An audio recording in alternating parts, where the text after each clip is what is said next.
जेहलम में डकैती की वारदात। डाकुओं ने डिलीवरी बॉय से नकदी छीनकर गोली मार दी।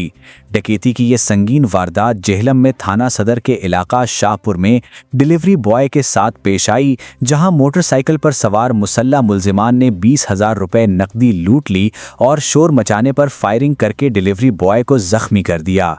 डकैती की वारदात के दौरान जब डिलीवरी बॉय ताहिर रहीम ने शोर मचाया तो मुलजिमान ने उस पर फायरिंग कर दी, जिसके नतीजे में गोली उसकी टांग में लगी। जख्मी डिलीवरी बॉय को फौरी तौर पर तिब्बी इमदाद के लिए अस्पताल मुंतकिल कर दिया गया। वाक़े की सीसीटीवी फुटेज भी सामने आ गई है, जिसमें मोटरसाइकिल पर सवार 3 मुसल्ला मुलजिमान को डिलीवरी बॉय से लूटमार करते हुए वाज़ेह तौर पर देखा जा सकता है। इत्तला मिलते ही पुलिस मौके पर पहुंच गई और शवाहिद इकट्ठे कर लिए।